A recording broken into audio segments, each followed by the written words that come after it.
Another emotional speech from Jelly Roll last night. He won at the ACMs last night. How much are we cutting out of Jelly Roll's emotional speech today? And Biggie cut it down a good bit.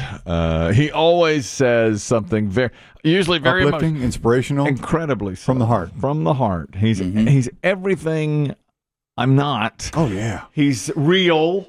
He's from the heart. He says what he thinks, and people latch on to every word, and they love it. And he keeps getting like revved up during it. And last night, Jelly Roll won the Event of the Year award, whatever that is. The Event of the Year. What does that mean? I have no clue. Some concert thing? Whatever he won, he, as always, talked about his journey to get there. I'm going to try not to get emotional, but no pun intended, but seriously, this song saved me.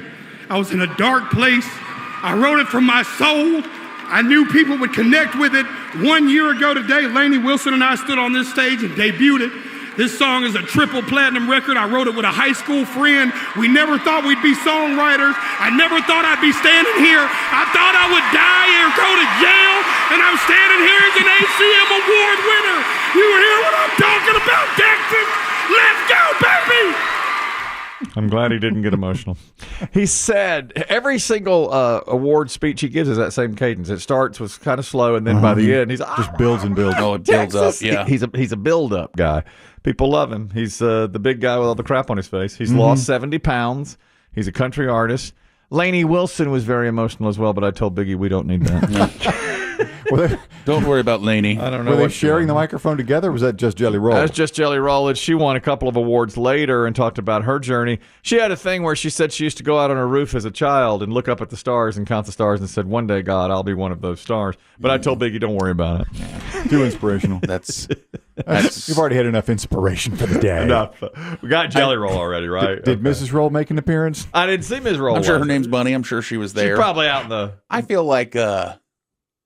feel like these country artists, because of Jelly Roll, are having to step up their speeches. Because I don't believe for 1 minute she crawled out on her. I mean, what kind of movie-esque? Yeah. I crawled out on my roof in the middle of the night and I counted the stars and said, one day I'm going to be one. She said nearly every night. She crawled out on her roof and looked up, and because she didn't have nothing, they pours Job's turkey. Yeah. And she went out on the roof and counted the stars and said, one day, God, I'm going to be one of those stars. She's only like 30, by the way. She made it quickly. Yeah. And she said, I still crawl out on my roof at night and look up at them. Now I'm closer to those stars, and I'm thanks to you. I told Biggie, don't worry about it. Yeah. I said, don't get it. But I think I think now these, I think because of Jelly Roll, because he is real, I think they're like, I need to be something. I need to say something like this too about my journey. And, yeah. You know, Kelly, you've said many, many times, and certainly now that you're part of the Lake crew with your wife's family. Mm-hmm. I mean, you guys are country music fans. Do you ever watch any of these shows? No. Or does your wife just watch true crime? Just true crime. I never watch any of these shows. No. Because you see your favorites perform live, speak like that. I never know which country artist is which, except I do know who Jelly Roll is now because of his distinct look on site. But when I hear a song, I'm never sure exactly who it is singing. And by the way, country music has infiltrated a lot of crossover right now because I listen to pop, quite a bit. And I hear a lot of country songs, him especially, and probably Lainey Wilson. He's Fast Car Guy, right? No. Nope, that's Luke Combs. That's Luke Combs. Oh. Okay. But he did, he said, at the beginning there where he said, no pun intended, but this song saved me. His song is called like Save Me. It is, yeah. It's a really good song. And it's a good song. I mean, I hear that a lot. On the pop station. Oh, yes. And it's not a duet with Lainey Wilson, though, is it? I think she's on it. She may be on it. I mean, I think there's a woman on it. She is. And, Jelly Roll was a rapper, too. Was he? In fact, there's always jokes that when you go to a Jelly Roll show, the new Jelly Roll fans don't realize that he's a hardcore rap, and he'll still do rap songs. So everyone there's pictures, always jokes around the arena where people are just standing there like, I don't know what to do right now. Yeah. Go get a beer. Yeah. This isn't my... He's rapping. I want Save Me, Jelly Roll. Yeah, Save Me is the song. Yeah. That's a huge... It's a great rap song called Same A-Hole. And he sings it. Yep. Same a-hole. Mm-hmm. It's about not changing, saying he's still the same a-hole he always was. Same old asshole always was. That's my song. That's my jam. Although I haven't, I don't know these. I don't know these songs. Some of his opening acts have been Memphis rappers, like 3 6 Mafia, a guy named Yellow Wolf. And people were like, before the show, they're like, what is this? Could be in the wrong place. Yeah. Yeah. Well, anyway, he won last night and was very emotional as always. There's a new Miss USA. Savannah Gankwicks, previously Miss Hawaii, was crowned Miss USA following the resignation of the previous Miss USA, who stepped down due to mental health concerns and allegations of bullying within the organization. Of course, others have said, my beliefs no longer align with the organization, Miss USA. Miss Hawaii said, mine do. Give me the crown. I'm just fine. I'll take it. Let's have it. Right. We last week when we were talking about these Miss USA and then Miss Teen USA both stepping down, but not really giving a whole lot of specifics. I did read that I think it's the older woman, the Miss USA. Yes. I think I had read that she went to a Christmas parade in Florida. Sarasota? She was at the Sarasota Christmas parade, and somebody sexually harassed her at the parade, and she said, where was the security?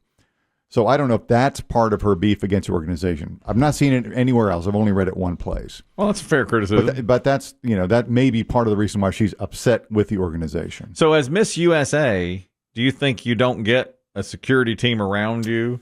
I think you always will have a handler from the organization. I think you'll have a handler, but I don't know if you get a security team.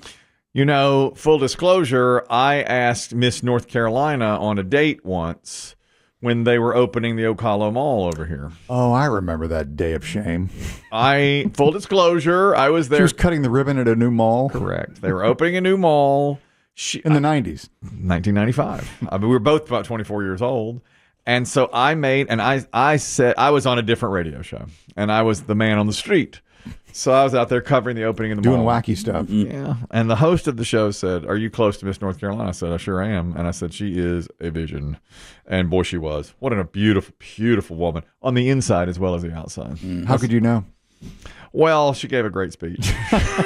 I could tell. She talked about stars. She was talking about climbing out on a roof. And anyhow, so I said, boy, I'd like to go on a date with her, because we were the same age. And the guy back in the studio said, why don't you ask her? Go ahead and ask her on a date. You're 6 feet from her. I was like, you think? And she goes, was there a natural break in the conversation, or you weren't going to bogart her time on stage? Well, because I was a member of the media, I was very close to her. And so when she was done speaking on the dais, I slipped a note to her. I had a note that said, I'm Chris Kelly, local DJ. Would you like to go to dinner? Check yes or check no. I had the two boxes, and I handed it to her. I had it through her handler taken to her.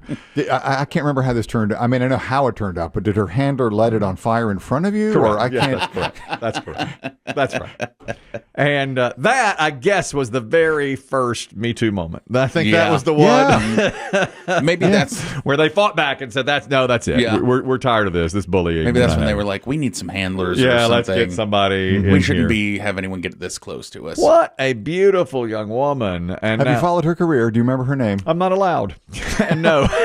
No. Well, I bet you could look up the year. No, they blotted me out. They told me, you're never to visit any. The internet was new then. They scrubbed her from the internet. They scrubbed her, and they said, you're never to be in the same parking lot with her again. You're never to be within 500 feet. And how dare you even no more Christmas parades. No, there was nothing. No. In fact, why don't you go stand by Spencer's Gifts right now and wait till this whole thing's done. When her limo is long out of sight, you count to 5,000 and you can move. The mall's out of business. I'm out of business. Yeah. I never got a date with Miss North Carolina. You outlasted the mall. Look at that. I did. We did outlast the mall. That should be on a plaque. Yeah. Where would you have, if she had said yes? Yes.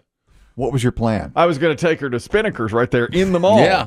There's a little place called Spinnaker's, and we'd go over to Walton Books and look around. And start with the spinach dip. That's get that bread in the flower pot. That's right. That was my whole thing. I was always shooting out of my league, in those days. Hey, shoot or shoot. Thank you. Thank you. Shoot or shoot. Okay, Are you calling Kelly a shooter? Shoot or shoot. Yeah. You get out there. You go for it. You go for it when you're there. I was out of my league for sure at that time. I mean, she was Smith, North Carolina. I was not going to be able to. Were you wearing a radio station T-shirt? Oh, yes. Yes. If I remember at the time, you were probably wearing those pleated khaki shorts. That's exactly what I was wearing. With your shirt tucked in. Yes, a pleated khaki with a T-shirt tucked in with our logo on it, and white socks and tennis shoes is what I was wearing.